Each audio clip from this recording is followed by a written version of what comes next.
43 days left. Good news, ladies. And at long last, this national nightmare that we're going through will be over. Women will be happy, healthy, confident, and free. You will no longer be thinking about abortion. This is the warning. Politics and political theater, it's an art form. And there are people who have been great at it. Ann Richards, Barbara Jordan, Franklin Roosevelt, John Kennedy, Ronald Reagan, Bill Clinton, Barack Obama. What is the opposite of great? Well, in this art form, it's J.D. Vance. Let's watch J.D. talk about his kids in a really unique way. As a lot of you with kids will know, it's so amazing when you have kids and you see how innate their personalities really are. So the 7-year-old is probably somewhere around here reading a book. He's like his mother. And the 4.5-year-old is much more like his dad. He's probably trying to find a building to burn down or something like that. Arson, though, apparently runs in the family because J.D. Vance is an arsonist of the worst type. He's a racial arsonist, inflaming hatreds in America, castigating human beings on the basis of the color of their skin with lies. If ever there has been a refutation of Christ's message about aiding the immigrant and the traveler, surely it's this poison that comes from the mouth of J.D. Vance. When the media says that people are here legally, here's what they mean. That Kamala Harris has granted mass amnesty to millions of illegal aliens. Now, I happen to think that what Kamala Harris has done is not just wrong, it is illegal. So when Kamala Harris uses an illegal action to give amnesty to aliens, that does not make them legal immigrants, that makes them illegal immigrants unless you've lost all common sense.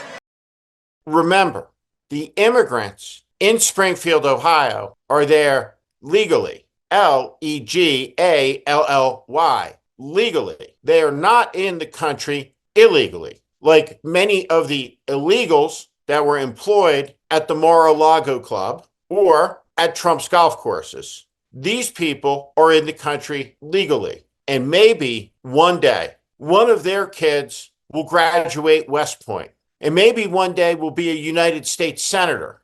The mayor of Springfield and the governor of the state of Ohio have begged J.D. Vance to stop the smears and the lies about their town, which have placed guns, literally, at the heads of Springfield's children. The hospitals are under siege from bomb threats. The schools are under siege from bomb threats. The state police have had to have been employed there. And yet, the Trump-Vance team are undeterred about spreading their lie, which is as vicious as anything that ever came out of the mouth of Joseph Goebbels or Julius Streicher. How does Donald Trump and J.D. Vance see the country? And why do they see it that way? What is their strategy at this point in the race? It's very simple. They are selling fear. Let's listen to the Donald with his message of hope and optimism for America's future. Kamala Harris will deliver crime, chaos, destruction, and death. If she's allowed to be the president of the United States, you'll see levels of crime that you've never seen before. The crime is running through the streets like never before. But you can't walk across the street to get a loaf of bread. You get shot, mugged, you get raped, you get whatever it may be. And you can't walk down the sidewalk anymore. That's just unbelievable. You want to be able to go there and you want to be able to enjoy it, and you don't want to be mugged or shot or killed in our capital, which has become very unsafe. It's horribly run. She had one policy. If you steal less than $1,000, basically $950 to be exact, I want to be accurate for purposes of reporters. She had something that she went with. You're not a criminal. It's a very minor offense if you steal anything from a store that's less than $950. Did you know that? But if you steal less than $950, they basically leave you alone. If you steal $950 or less, they're going to leave you alone. They can't be bothered. So I have guys going in robbing stores with a calculator. Let's see, this is $100. Did you notice? So you see criminals going into stores with a little computer, adding it up. They want to stay under the $950. They go into a store with a calculator. Let's see, that's $10, $12. They want to keep it under 950. Keep it under 950 and nothing's going to happen. By the way, if it goes to 9,050, nothing happens either. If you steal less than $950 worth of merchandise, you are not prosecuted. And if you steal more than $950 worth of merchandise, you're also not prosecuted, frankly. Next year, I'm going to suggest that the Economic Club hold its meeting in Caracas because we'll be safer than we are in our country if they win.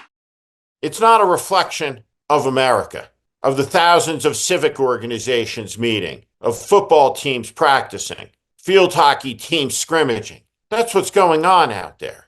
Most Americans are trying to make it, trying to improve their lot in life, working hard, doing the right thing, willing to lend a hand. This vision that Trump is offering is about power, but it's predicated on a lie. Donald Trump did not arrive at today's demagoguery suddenly.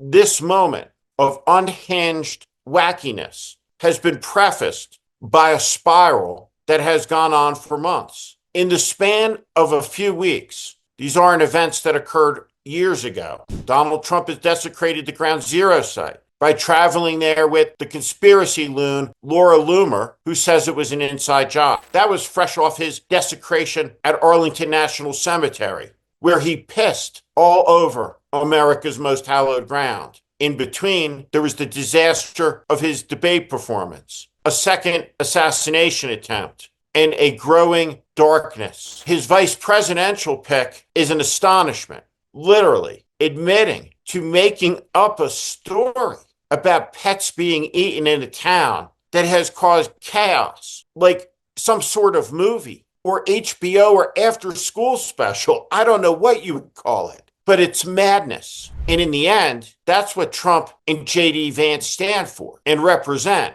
And the walls are closing in on MAGA. And as they do, as the movement shrinks, as it loses ground, these attacks will become more severe, more crazy, more unhinged, worse each day. Springfield is the preview for what the whole country will look like if Donald Trump returns to office. The mayor has said, please don't come. The people have said, please don't come. But Trump's going because like father, like son, arson runs in the family. Donald Trump was the worst president in American history, but he's the most dangerous figure threatening America's future. Donald Trump is not a figure of the past. He's a man of the present, looming over our future. And in 43 days, the choice comes. It's a big one. It's between two people. That's it. Donald Trump has made it clear who he is and what it is that he plans. He plans violence and retribution and revenge against his enemies. This man is unfit for power in the United States. Danger comes when freedom disappears.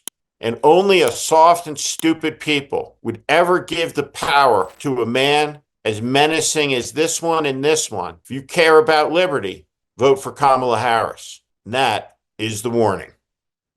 I'm Steve Schmidt. This is The Warning. And I invite you to subscribe on our Substack, on our YouTube channel. Follow us. Welcome to the community.